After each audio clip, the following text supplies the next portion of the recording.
Hey, I'd like to welcome you to the channel. Those of you who are new to my channel, I am all about Jesus and converting coupes to fastbacks. And so the last little bit's been a kind of a pinsnickety season for me, just to be quite honest with you. My mother got sick back in November the 6th, the first time she went to the hospital. Now, she's struggled with COPD for a number of years. And for the next 6 months, to be quite honest with you, I've just been dealing with that. Just every day dealing with what was happening with her. April the 1st, my mother went to be with the Lord.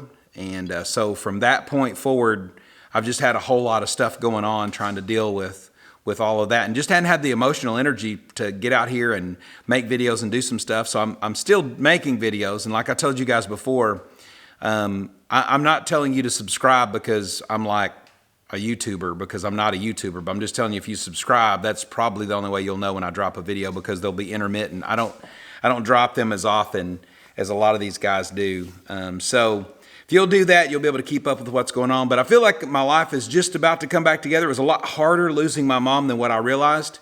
But God has been good through that. And I am looking forward to this next phase of life and what that's going to look like. So going to be working on the car more. Like I say, in this video today, it's a bunch of pieces and projects on the car, welding the body back on. And I still don't have the body completely welded on. You can see the car back there looks almost like it has always looked, but I've gotten some work done on it.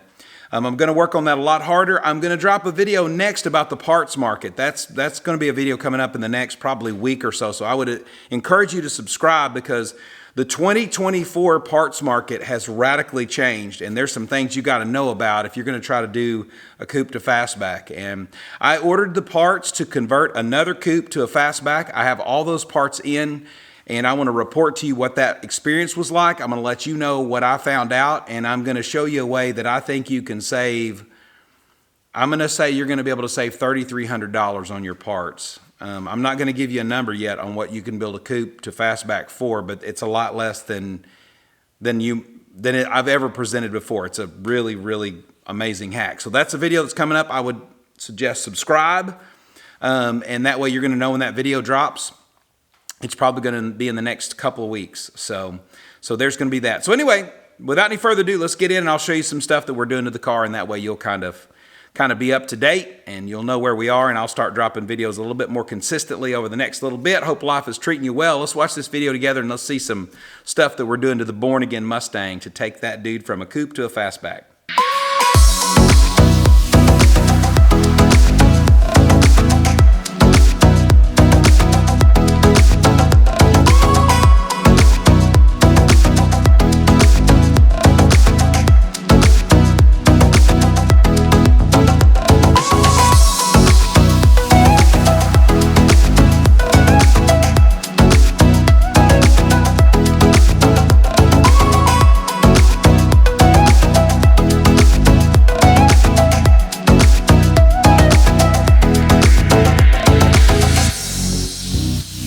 So Ian and I are going to show you a trick that you're going to want to know, because this thing's going to drive you crazy like it drove us crazy. So there's an optical illusion. When you look down this trunk lid, it looks as if now I've marked it with a piece of tape. This side of the tape represents where it has the actual bow in it. This is the crest of it, of that deck lid, which aligns with the crest that's in the filler panel. Makes a lot of sense. But we were looking down through here and we're like, man, something is wrong because it's not aligned. I'll give you a couple of things that are wrong, okay?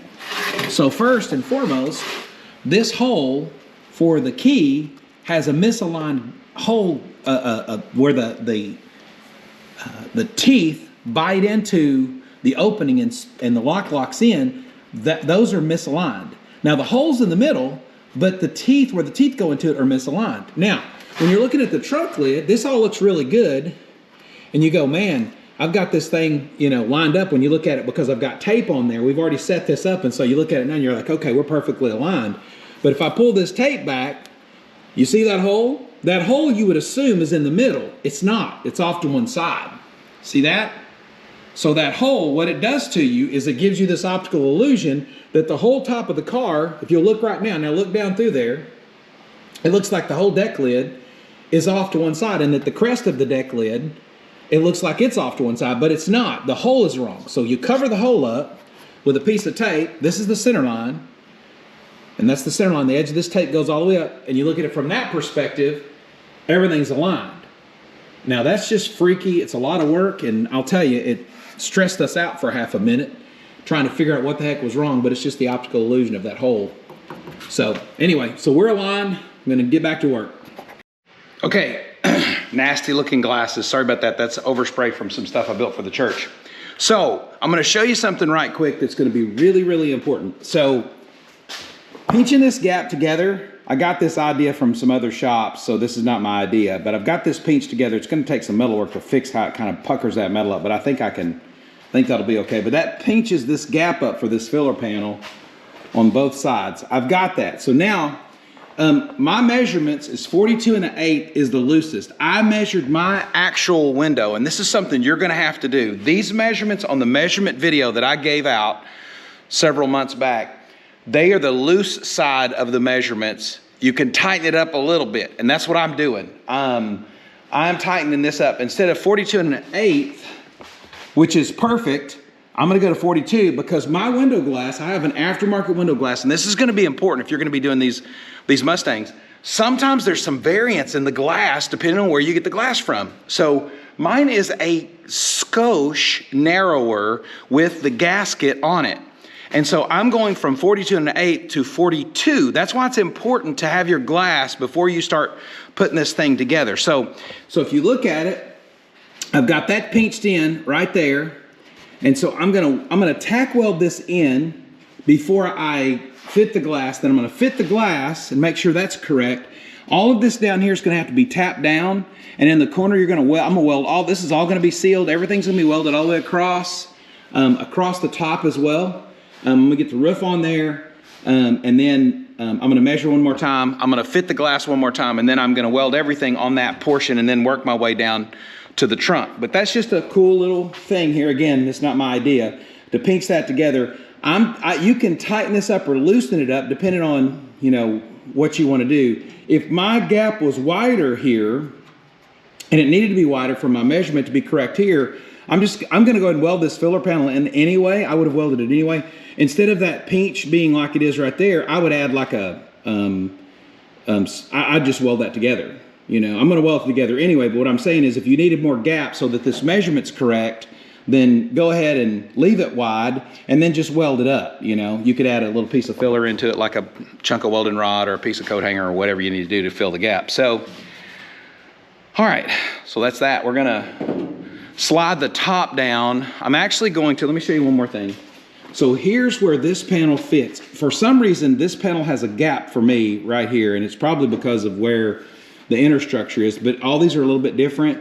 I'm gonna go ahead and run a little bit of a bead weld around here, and now I'm gonna have to grind it down so this fits good and flush on here, but that's where we are. This gap is, or where this indentation is right here, this piece right here will fit flush there. That makes your window measurement almost perfect. Now you still need to measure it, but I'm telling you, these are pretty accurate right here. So I've got to get this slid down. I'm gonna weld this on first. I'm gonna slide this down, get it on the top. You'll notice I ground some of the paint and stuff off. I'm gonna wind up shooting some weld-through primer on that, although I hate weld-through primer. I'm gonna do it anyway.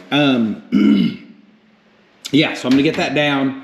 And if you'll notice, I pulled off the drip rails. I fitted the drip rails. Most of the time, you can put the drip rails on first, get them in good and tight, and then everything else. For some reason, mine was not doing that. And so here's what I'm gonna tell you. There's some guys that do this like, remember, I'm just like you, I'm a regular dude. Those drip rails, everybody that I've talked to, and in the past, when I've piddled with this, you can put the drip rails on first. With this car, you can't. So I'm gonna put the drip rails on after I fit the roof panel, and get it on. Then I'll put the drip rails on there, anchor them in place, pull the top back off, weld the drip rails on the flap on the inside, and then weld the drip rails in, and then I'm gonna put the top back on. So there's just a sequence and an order to things, and it just depends on what car you got. Sometimes these panels fit together one way, sometimes they fit together differently. It's just an inexact science. I will say this one thing. Let me say one thing real quick.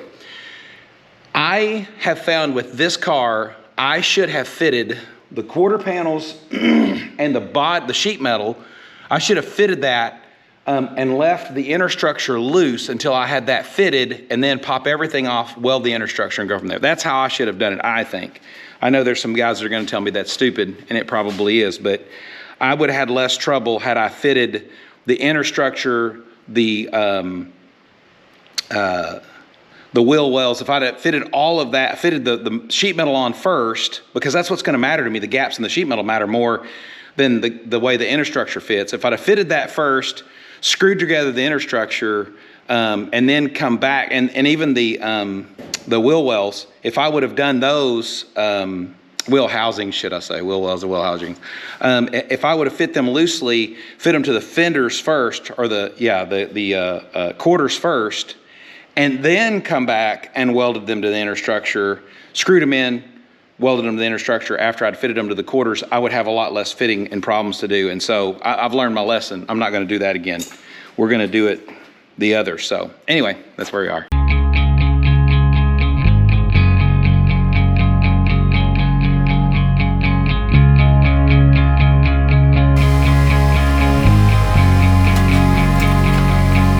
I know it's been a struggle.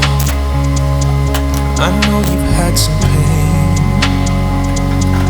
I know you feel tired, held down by all the weight. Yeah, I know you're feeling lonely. Your smile ain't the same. Not sure where to go from here. Feel like you've lost your way. Don't give up, no, don't give in. Never lose hope, don't let go of the promise. It ain't done yet, he's got a plan. Watch him break down, got a miracle. Watch him break down, got a miracle.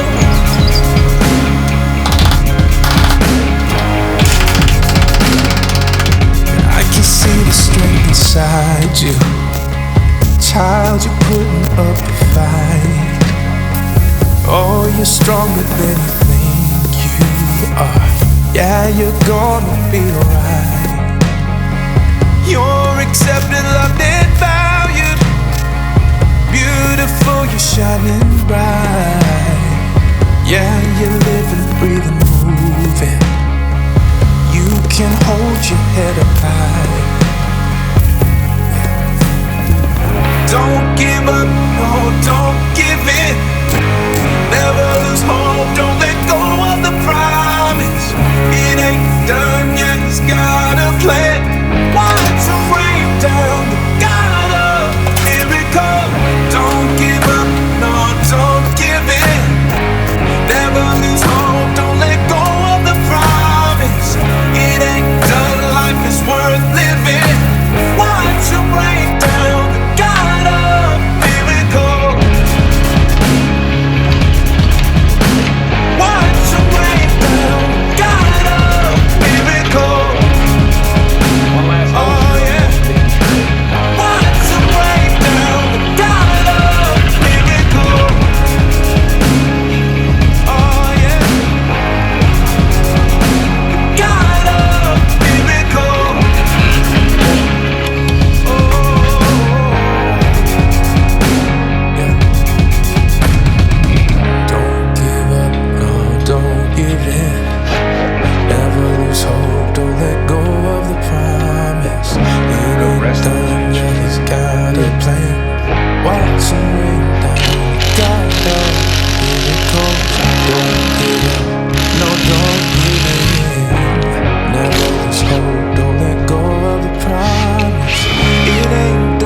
See, they got a tab left in them. So you got to break the, we'll have to cut the tabs off and straighten them up on the back. These are like cheap dimple dies. These are not super expensive, so it's kind of the scoop on that deal.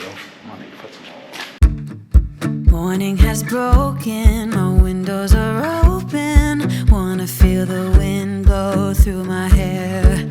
Which way do I follow? What happens tomorrow? I turn to you and hope you can guide the way. Sometimes I give up, just wanna be on my own. Even in the darkest times, you give me hope. Well, we'll start here first. We got this ground down. It's welded in, ground down, and ready for the top to go on it. I've got this welded. It's not grounded yet, ground yet. We got the patch panel kind of just rough welded in, and we got some corners to straighten up, and everything's got to be ground, so none of that's done yet, but everything's in. This piece of structure that I put in there to kind of shore that thing up, it's in there. The filler panel's welded, you know, spot welded all the way across. I think that looks pretty doggone good, so that's good. I'm still tight on the deck lid, trunk lid, so I pushed it out a little bit. I made a little bit of headway, so I'm not sure I'm gonna fix that yet. Doesn't look like I can push the quarter out to fix that. Same on this side, welded in. This is not straight. It's gonna have to have some filler put in there. Welded all the way up. Same thing on this side, welded. This has got weld through primer, so when I put the top on it, this has got some weld through primer on it, ready to go. So that's probably it for today, for this video. Feels like it's taken 10 months to get this done, but this is kind of where we are. It's just a slow process. Well, I can tell you for sure that's it for today. I'm whooped. I didn't get a lot done, doesn't look like, but it was a lot of work, man. It's just time consuming. That's the thing about sheet metal welding. It's just so time consuming. You gotta weld and cool it down, weld and cool it down. So tail light panel, rear valance. Then I think before I weld the top on, I'm gonna go ahead and weld in a couple of structural pieces that kind of look cool with some dimple die work on the inside. I'm gonna put that in there and get the dimple die stuff for the A-pillars that I did. I'm gonna get those put in. Then I'll weld the top on.